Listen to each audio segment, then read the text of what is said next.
अस्सलाम वालेकुम viewers, welcome back to my YouTube channel. Viewers, जैसे कि आप लोगों को आइडिया है कि literacy and non formal basic education department में ईएसई यानी कि एलिमेंट्री स्कूल एजुकेटर की बहुत सारी सीट्स का ऐलान किया गया है, जिस पर अप्लाई करने की लास्ट डेट अभी तक बाकी है।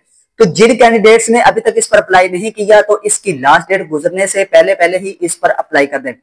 अप्लाई करने के बाद व्यूअर्स, जो सबसे इंपॉर्टेंट क्वेश्चन है वो इसके इंटरव्यू के हवाले से है कि इसका इंटरव्यू किस तरह से कंडक्ट किया जाएगा, कौन कौन से सवाल पूछे जा सकते हैं और किन कैंडिडेट्स को जो है ना वो इसके इंटरव्यू के हवाले से जो है ना वो मैसेज रिसीव होंगे। आपने इसके वीडियो को स्किप बिल्कुल भी नहीं करना, इसको एंड तक लाजमी देखना है। अगर भी ये वीडियो आप एंड तक देख लेते हैं तो इसके हवाले से, इसके इंटरव्यू के हवाले से या फिर इसके शॉर्टलिस्ट के हवाले से जो भी सवाल आपके माइंड में इंशाल्लाह ताला वो क्लियर हो जाएंगे। दीपक, ये जो डेटा मैं आपको प्रोवाइड करने जा रहा हूं ये वो सवाल हैं जो इससे पहले इन स्टूडेंट्स ने अप्लाई किया था और उनके इंटरव्यू के हवाले से पूछे गए थे। और 90% जो सवाल मैं आपको बताऊंगा वो शामिल होंगे। इसके अलावा अगर कोई 10% या फिर 15% कोई और क्वेश्चन आ गए तो वो आपकी किस्मत है, लेकिन 90% आपने इन सवालात को जो है ना वो लाजमी प्रिपेयर करना है और इन तमाम चीजों को जो मैं बताऊंगा इनको जो है ना वो नोट करते जाना है। सबसे पहले भी जो स्टूडेंट्स को कंफ्यूजन होती है वो ये होती है और वो बाद में मैसेज करके पूछते हैं कि सर हमने फलां पोस्ट के लिए अप्लाई किया था लेकिन हमें किसी किस्म का जो है ना वो मैसेज या फिर कोई मेल रिसीव नहीं हुई। याद रखना है तो सिर्फ उन्हीं कैंडिडेट्स को मैसेज रिसीव होगा जिनका नाम जो है ना वो शॉर्ट लिस्ट में आ जाएगा। जिनका शॉर्ट लिस्ट में नाम नहीं आएगा उनको किसी किस्म का अनएलिजिबल या फिर डिस्क्वालीफाई का जो है ना वो मैसेज रिसीव नहीं होगा। सबसे पहले ये बात होगी। इसके बाद हम व्यूअर्स बात करते हैं इसके क्वेश्चन के हवाले से, वो कौन से क्वेश्चन है जो आपने प्रिपेयर करने हैं, वो कौन सी ऐसी चीजें हैं जो आपने रेडी करके रखनी है। फॉर एग्जाम्पल व्यूअर्स, अगर किसी कैंडिडेट्स को ये मैसेज रिसीव हो जाता है कि आपका नाम जो है वो शॉर्ट लिस्ट में आ गया है और फलां तारीख को आपका इंटरव्यू है और लोकेशन भी वो बता देंगे, चाहे वो अगर वो व्हाट्सएप पर मैसेज करते हैं तो व्हाट्सएप पर जो लोकेशन जो है ना उसका लिंक भी सेंड कर देंगे। इसके अलावा अगर एसएमएस के जरिए इन्फॉर्म करते हैं तो एसएमएस के जरिए जो है वो आपको लोकेशन बता देंगे, आपको डेट बता देंगे, आपको दिन बता देंगे। तो आपने अगर किसी कैंडिडेट्स को ये मैसेज आ जाता है 2-3 दिन पहले ये मैसेज आएगा।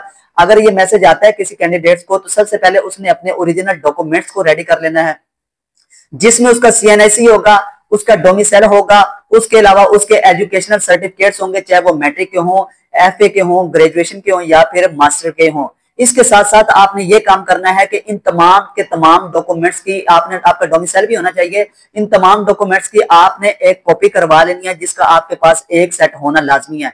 अगर इंटरव्यू के वक्त वो आपसे ये डिमांड करते हैं कि आपके पास ओरिजिनल डॉक्यूमेंट्स की कोई कॉपी है तो आपको किसी किस्म की जो है ना वो मुश्किल ना हो, ये काम कर लेना है। इसके बाद व्यूअर्स हम बात करते हैं कि वो कौन से सवालात हैं जो पूछे जाएंगे या फिर इससे पहले पूछे गए हैं या फिर पूछे जा सकते हैं।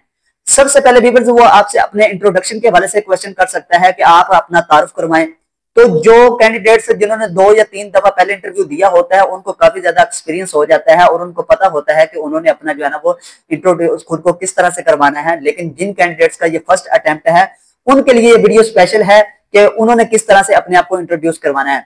बहुत सारे कैंडिडेट्स न्यू होते हैं जो इस तरह से करते हैं कि अपने फैमिली बैकग्राउंड को डिस्कस करना शुरू कर देते हैं। आपने इन चीजों से बचना है। अगर वो इंट्रोडक्शन के हवाले से आपसे सवाल पूछता है तो आपने अपने एजुकेशनल के बारे में बताना है, आपने अपने डिग्रीज के हवाले से बताना है, आपके पास अगर कोई एक्सपीरियंस है तो वो बताना है, आपने अपने हॉबीज के बारे में बताना है। इसके अलावा आपके पास जो है कोई स्किल है तो उसके बारे में बताना है। बस इतनी चीजें बतानी है, इसके अलावा और चीजें बताने की जरूरत नहीं है। अपने फैमिली बैकग्राउंड को या अगर कोई आपके साथ कोई इंसिडेंट्स हुआ है तो उसको बताने की जरूरत नहीं है। इसके बाद भी जो सबसे इंपॉर्टेंट क्वेश्चन पूछा जा सकता है वो आपके डिपार्टमेंट के हवाले से है कि आपने जिस डिपार्टमेंट में अप्लाई किया है आपको उसके बारे में कोई आइडिया है, उसके बारे में कोई इंफॉर्मेशन है तो आपने उस डिपार्टमेंट वो आपके पास लाजमी आपके अपने सब्जेक्ट के रिलेटेड होता है। याद रखना, जब भी किसी भी जॉब्स के हवाले से कोई इंटरव्यू होता है तो जो सब्जेक्ट में जिसमें आपने डिग्री कंप्लीट किया उसके हवाले से तो 100% क्वेश्चन पूछे जाते हैं। ये हो ही नहीं सकता कि आपके अपने सब्जेक्ट के हवाले से कोई क्वेश्चन ना आए। तो आपने जिस सब्जेक्ट में डिग्री कंप्लीट की है, चाहे वो मास्टर की हो या फिर उर्दू की हो या फिर मैथ की या फिर बायो फिजिक्स केमिस्ट्री जिसकी भी है, आपको उसके हवाले से कंप्लीट इंफॉर्मेशन होनी चाहिए। फॉर एग्जाम्पल, अगर आपने मास्टर किया है इंग्लिश में, आपकी इंग्लिश की डिग्री कंप्लीट है, तो अगर इंटरव्यू में आपसे पूछता है कि आप सेंटेंस के हवाले से बताएं या फिर एक्टिव पैसिव डायरेक्ट इनडायरेक्ट या फिर वोकैबुलरी के हवाले से पूछता है तो आपके पास कंप्लीट इंफॉर्मेशन होनी चाहिए। ये ना हो कि आपने जिस सब्जेक्ट में डिग्री हासिल की है आपको उसके हवाले से कोई इंफॉर्मेशन ना हो। इसके बाद भी जब वो आपसे लर्नर की लिस्ट पूछ सकता है। लर्नर की लिस्ट का क्या मतलब है कि आपने 20 से 25 कैंडिडेट्स के नाम लिख लेने हैं, उनकी लिस्ट तैयार कर लेनी है जब इंटरव्यू होगा।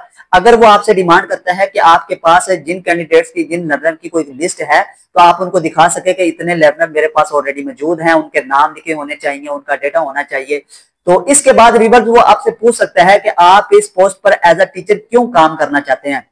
अब यहां पर भी एक बड़ी इंपॉर्टेंट बात है कि बहुत से ऐसे कैंडिडेट्स होते हैं जिनको आइडिया नहीं होता और इसका हमेशा नेगेटिव जवाब देते हैं। वो ये कह देते हैं कि सर हमें जो है ना वो नौकरी की जरूरत है, हमारे माली मुश्किलात जो वो ठीक नहीं थे, मैं बेरोजगार था, तो इसलिए मैंने इस पोस्ट पर जो है ना वो अप्लाई किया है। आपने ये नेगेटिव जवाब जो है वो बिल्कुल नहीं देना, इसका पॉजिटिव जवाब देना है। वो आप खुद बेहतर समझते हैं कि इसका पॉजिटिव जवाब जो है वो क्या हो सकता है। इसके बाद वो भी ख्वानगी के हवाले से पूछ सकता है कि ख्वानगी क्या होती है, इसका मकसद क्या होता है, या फिर लर्नर के हवाले से मजीद सवाल कर सकते हैं कि अगर कोई लर्नर एजुकेशन में दिलचस्पी नहीं रखता तो आप उसके लिए उसको किस तरह से हैंडल करेंगे, उसको किस तरह से गाइड करेंगे। या फिर वो आपसे पूछ सकते हैं कि इन महदूद वसाइल में, जिस तरह से गवर्नमेंट जो है ना वो आपको तमाम की तमाम फैसिलिटीज नहीं दे रही, आपने स्कूल जो है ना उसको खुद से मैनेज करना है, आप अपने घर में बना लें या फिर अपने इलाके के किसी खाली घर को एज अ स्कूल के तौर पर यूज कर सकते हैं। तो ये तमाम मुश्किलात हैं, तो आप इन महदूद वसाइल में खुद को किस तरह से जो है ना इस सिस्टम के लिए एलिजिबल समझते हैं कि आपके पास कोई ऐसी टेक्निक है, कोई ऐसा मेथड है जिससे आपको जो है ना वो इजी फील हो, ना कि आपके फैमिली के लिए या फिर आपके लिए ये मुश्किलात पैदा हो जाए, बाद में आपको जो है ना इसको स्किप करना पड़े। तो आपने बाकायदा तौर पर इसके हवाले से भी अच्छे तरीके से रेडी करना है खुद को।